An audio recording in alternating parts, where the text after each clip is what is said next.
Have you ever noticed how some people seem to have an almost supernatural ability to control their surroundings without saying a word? They don't shout, they don't plead, they simply step back, and everything changes.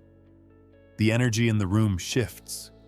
People start questioning, chasing, feeling lost. Imagine if you did the same. What would happen if you stopped reacting instantly? If you chose silence instead of automatic replies, withdrawal instead of confrontation? That's where the real power lies. When you stop being emotionally, physically, and mentally available all the time. The world around you enters a crisis because people are used to controlling you through your reactions, your impulses, your predictability. But when you choose to withdraw, the game completely changes. Those who thought they knew you suddenly realize they never really understood you at all. Carl Jung once said, "Everything that irritates us about others can lead us to a better understanding of ourselves." So think, when you become unavailable, who truly gets desperate? Who becomes irritated? Who tries to provoke you just to get a reaction? This reveals more about them than it does about you. It shows how much you've been manipulated without even realizing it. You keep giving pieces of yourself away to please others, to maintain peace, to not lose people who were never truly with you in the first place. And with every forced yes, every immediate reply, every emotional reaction, you give away your energy. At the end of the day, what's left? Fatigue, frustration, emptiness you can't explain. Why? Because you're too available to people who don't deserve even a second of your silence. This isn't about turning your back on the world. It's about choosing yourself. It's about learning what Jung called individuation, the process of becoming whole, authentic, complete. This journey begins when you understand that silence can be more powerful than 1,000 arguments. That conscious withdrawal, not out of escape but awareness, is an act of strength. So I ask you, how long will you let others' emotions control you? How long will you react like a puppet whenever someone pokes at your wounds? Maybe it's time to cut those strings, to step back, to become a mystery.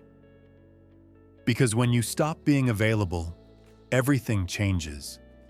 You've been taught since childhood to always be present, to respond quickly, to say yes, even when you meant no. You've been conditioned to believe your worth depends on how available you are to others. But here's the truth. This kind of availability isn't a virtue. It's a prison. As long as you believe you must always be emotionally or mentally accessible, you'll continue to be manipulated, drained, and forgotten when you're no longer useful. Why? Because being predictable makes you easy to use. People press your emotional button whenever they need attention, relief, or validation, and then put you aside like an old tool. You stay trapped in the illusion that being there for everyone means someone will be there for you. But that's rarely how life works. Jung spoke about the persona, the mask we wear to be accepted, loved, recognized. And it's exactly this mask that keeps you overly available. You say it's okay when you're breaking inside. You reply instantly when you're exhausted. You justify, explain, defend yourself as if you owe something to the world. But the truth is, the more you center yourself on others' lives, the more you disappear from your own. Being constantly available is a subtle form of self-abandonment. It's a disguised way of seeking approval and avoiding rejection. And it comes at the cost of your peace, your energy, and your inner freedom. People who want you always available don't really want you. They want what you provide: validation, company, distraction, emotional comfort. But the moment you change, when you set boundaries, when you refuse to react. Their irritation grows. They accuse you, label you as strange, not because you've changed, but because you stopped being functional for them. Here's the hardest part. The more available you are, the less value others place on you. What's easily obtained holds little worth. No one respects what they don't have to earn. No one values what's always there. So now pause and ask yourself, who truly deserves your time? Your presence? Your listening? Or better yet, who deserves your absence? To answer that, we need to understand why we react so much. Why do we give in so easily? What drives this automatic need to respond, justify, and please? The answer lies in what Jung called psychic energy. Your mind functions like an energy system. Every thought, emotion, and action consumes a part of that energy. The question is, are you choosing where your energy goes, or are you letting the world decide for you? Every time you react impulsively, you waste psychic energy. When you defend yourself against criticism that didn't deserve attention, when you respond to provocations just to prove a point, when you engage in useless debates, when you try to please those who don't value you, you're spending your inner strength on things that don't nourish you. Jung was clear. What you resist persists. The more you react, the more you bind yourself. People who live emotionally drained aren't weak. They're misdirected. And when you're exhausted, you become vulnerable. And when you're vulnerable, you become easy prey.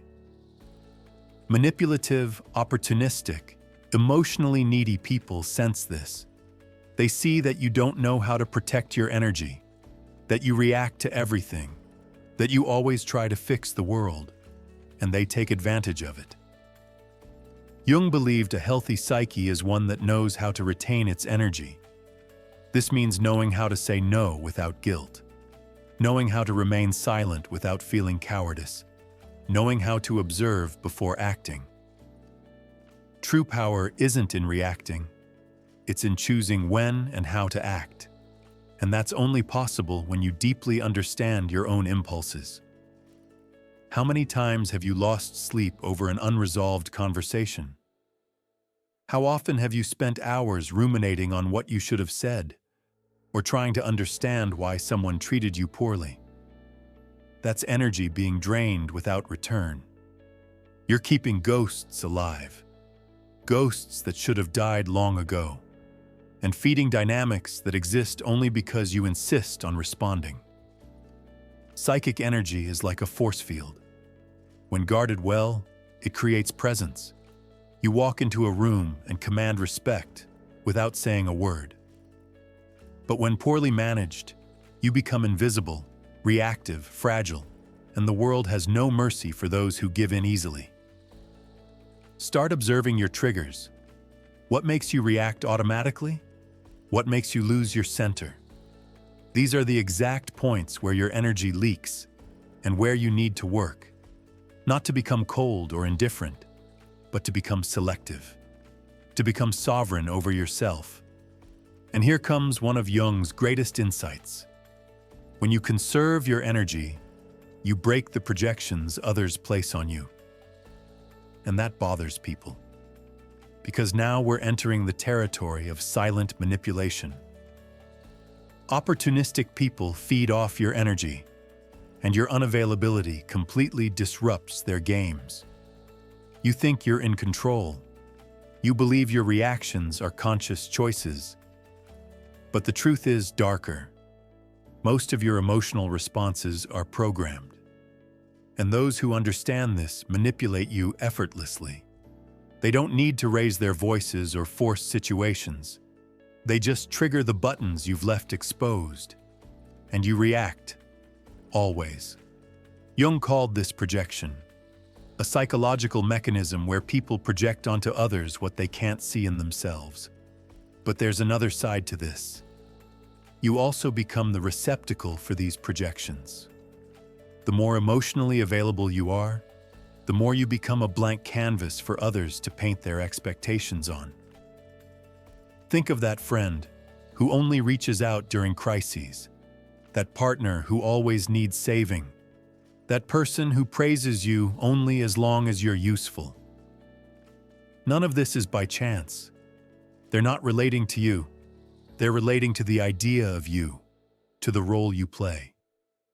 And why do you keep playing along? Because you fear disappointing others. You fear not being loved.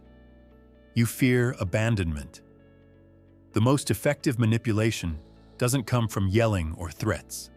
It comes from the silence of guilt, when you feel like you owe something to others. When you believe you must be available, helpful, understanding, even when it destroys you inside. Here's the key. Manipulators don't need to control you directly.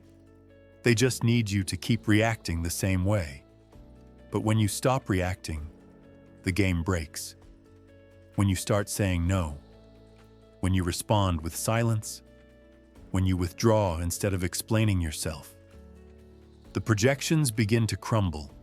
The mask falls. This unsettles people. They no longer know who you are. Worse, they're forced to look at themselves, and not everyone is ready for that. Your unavailability is a threat because it forces others to confront their own emptiness. Your silence reveals the noise they don't want to hear. Then comes the backlash. Criticism, drama, accusations, not because you're wrong, but because you stopped serving as a convenient mirror. Jung said, "We do not become enlightened by imagining figures of light, but by making the darkness conscious." When you withdraw, when you stop feeding the cycle, others' shadows begin to surface. And that's unbearable for those who've always used you as an escape. But what about you? Are you ready to endure the discomfort of being misunderstood, rejected, even hated for protecting yourself?